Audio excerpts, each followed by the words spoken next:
ਅਗਲੀ ਖਬਰ ਦੇ ਵੱਲ ਵਧੀਏ। ਕਹਿੰਦੇ ਪੰਜਾਬ ਦੇ 98% ਸਕੂਲੀ ਜਿਹੜੇ ਵਿਦਿਆਰਥੀ ਆ ਉਹਨਾਂ ਕੋਲੇ ਹੈਗੇ ਨੇ ਸ਼ਰਮਾ ਜੀ ਸਮਾਰਟਫੋਨ। ਚਲੋ ਸਮਾਰਟਫੋਨ ਤਾਂ ਚੰਗੀ ਗੱਲ ਆ, ਹੁਣ ਸੁਣਨ ਦੇ ਵਿੱਚ ਗੱਲ ਇਹ ਲੱਗਦੀ ਹੈ ਕਿ ਵਾਕਈ ਉਸ ਸਮੇਂ ਦੇ ਹਾਣੀ ਨੇ। ਪਰ 12ਵੀਂ ਜਮਾਤ ਦੇ ਕਹਿੰਦੇ 25% ਵਿਦਿਆਰਥੀ ਹੈ ਜੇ ਜਿਨ੍ਹਾਂ ਨੇ ਇੱਕ ਚੰਨ ਚਾੜਿਆ। ਚੰਨ ਇਹ ਚਾੜਿਆ ਵੀ ਉਹਨਾਂ ਕੋਲੋਂ ਦੂਜੀ ਜਮਾਤ ਦਾ ਕਾਇਦਾ ਜਿਹੜਾ ਊੜਾ ਆੜਾ ਈੜੀ ਆੜਾ ਸੱਸਾ ਵਾਲਾ ਹੁੰਦਾ ਉਹ ਵੀ ਨਹੀਂ ਪੜ੍ਹਿਆ ਗਿਆ। 12ਵੀਂ ਜਮਾਤ 25% ਵਿਦਿਆਰਥੀ ਨਹੀਂ ਪੜ੍ਹ ਸਕੇ, ਚੌਥਾ ਹਿੱਸਾ ਜੀ। ਪ੍ਰਵੀਨ ਜੀ, ਇੱਕ ਦੇਸ਼ ਭਰ ਦੇ ਵਿੱਚ ਇੱਕ ਸਟੱਡੀ ਹੋਈ ਹੈ ਜੀ।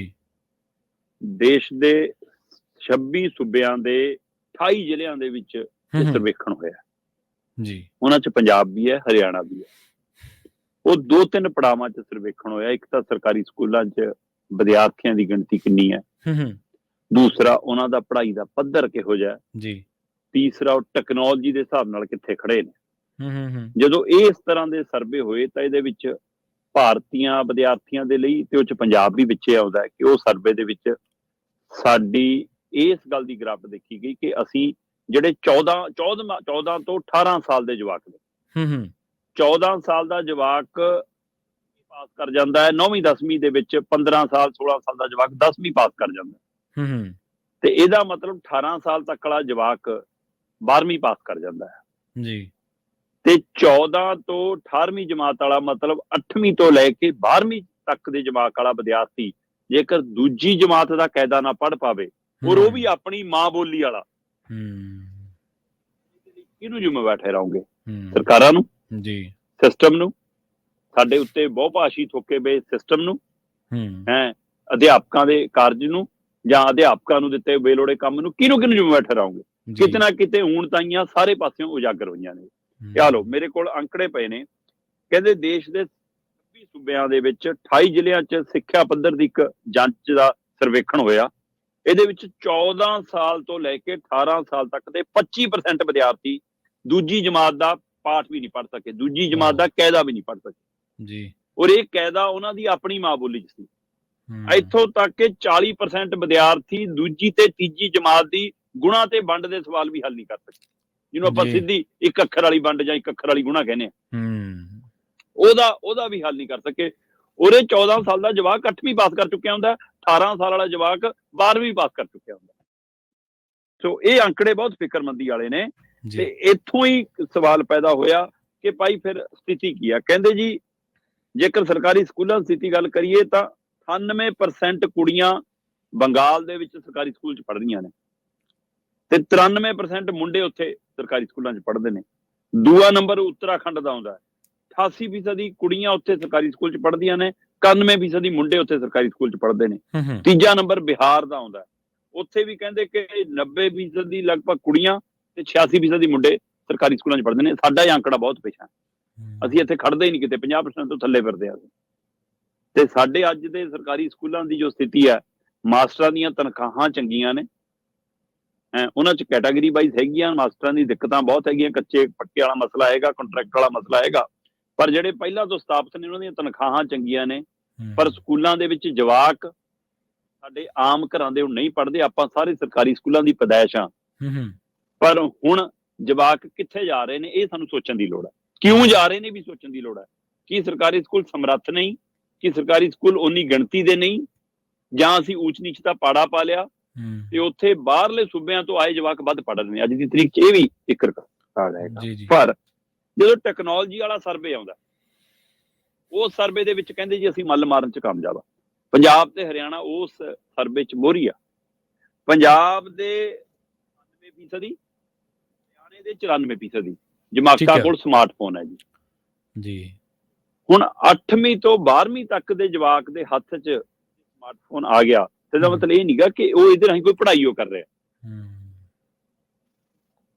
ਸੋ ਇਹ ਇਸ ਲਈ ਅੱਜ ਕੱਲ੍ਹ ਸਕੂਲਾਂ 'ਚ ਕੰਪਿਊਟਰ ਲੈਬ ਲੱਗ ਗਈਆਂ ਨੇ, ਲਗਭਗ ਪ੍ਰਾਈਵੇਟ ਤੇ ਸਰਕਾਰੀ ਸਕੂਲਾਂ 'ਚ ਸਾਰਿਆਂ ਕੋਲੇ ਹੈਗਾ।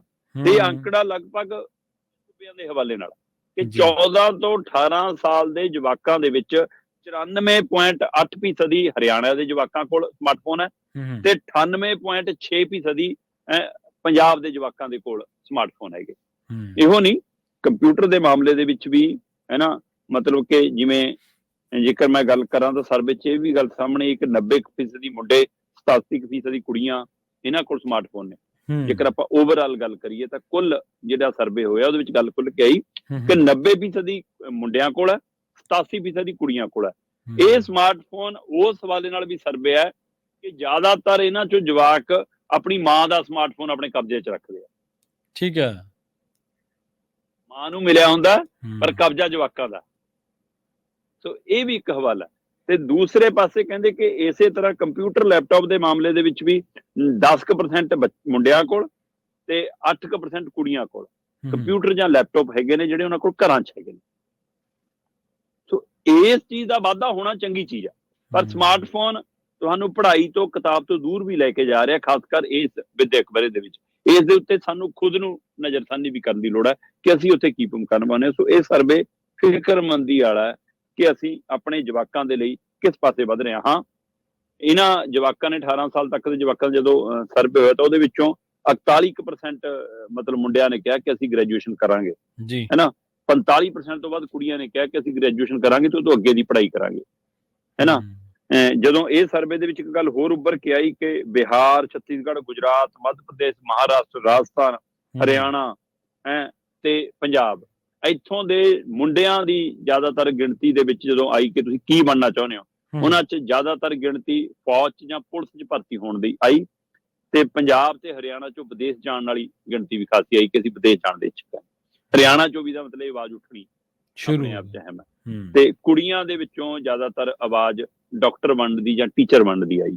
ਸੋ ਇਹ ਸਰਵੇ ਇਹ ਵੀ ਸੰਕੇਤ ਕਰਦੇ ਆ ਕਿ ਸਾਨੂੰ ਆਪਣੇ ਬੱਚਿਆਂ ਦੇ ਹਵਾਲੇ ਨਾਲ ਸਕੂਲਾਂ ਦੇ ਪ੍ਰਬੰਧਾਂ ਨੂੰ ਅਜੇ ਸੁਧਾਰਨ ਦੀ ਲੋੜ ਹੈ।